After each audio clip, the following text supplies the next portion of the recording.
When I was writing the part of Jane, actually, I probably stole the name from Breaking Bad.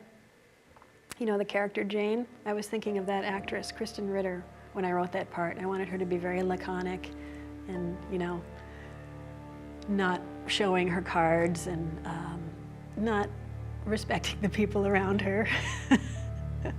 And the other one I pictured as, you know, higher energy and also probably not that sensitive to the needs of others around her, which was what irritated Jane's character. I guess I felt like those two kind of personalities would lead to an interesting conflict.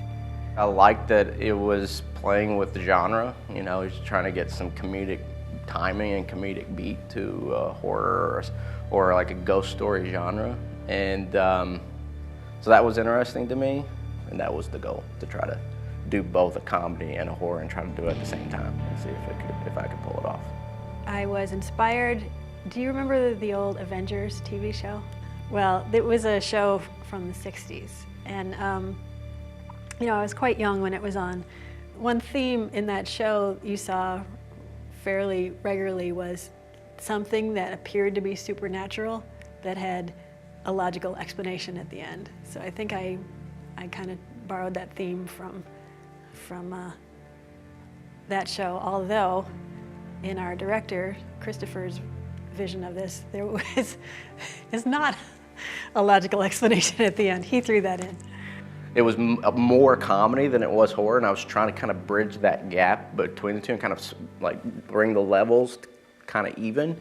So I was looking for moments and timing moments that I could like take the dialogue that was there but spread it out further into more of a space like that's normal for a kind of a horror or a scary story. So basically slow it down a little bit but still be able to find a way to make the comedy there, even if it means to like direct the actors to be a little more zany about their delivery and about how they're going to depict certain elements and what they're going to do.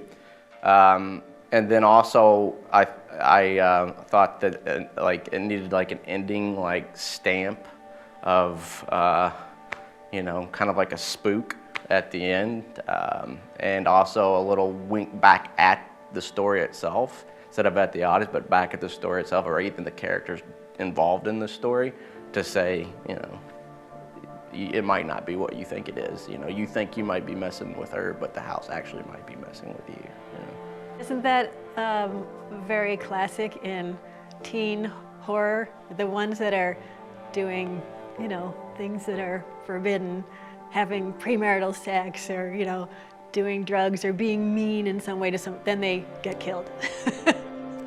One character is using the fear that's growing inside the other character about information she's learning about the house, and she's using it to manipulate her to do something that she's been wanting to do, instead of just saying, hey, why don't you go to your boyfriend's house, because I have stuff to do. So instead, she finds an opportunity to be a little malicious. So she starts manipulating her with a house app. And you know, there's a lot going on there between, you know, communication issues with human beings, between other human beings, how to deal with people that might rub you the wrong way.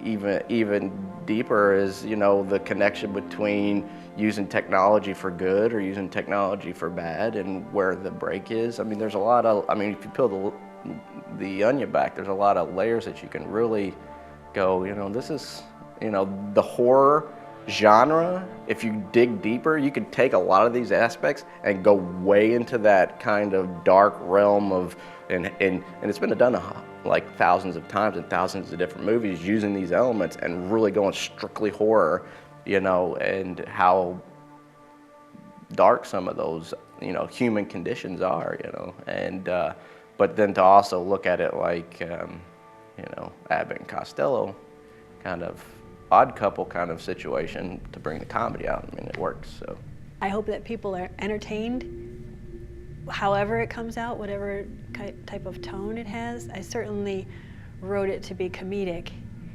and if it works in another genre, that's pretty cool too. An audience member who goes into depth about this, what I hope that they would extrapolate from this short is maybe if they have roommates, treat them a little bit nicer. Having a more open communication to the people they live with, even if they're like a married couple, they don't just take that other person for granted and have their space and, manipulate the other person in that space so they can have what they want instead of communicating it. And then also, I guess, it might add to more of an understanding that there is something past this place and something to aspire to and to try to live every day, and say, hey, probably should treat this person pretty well today.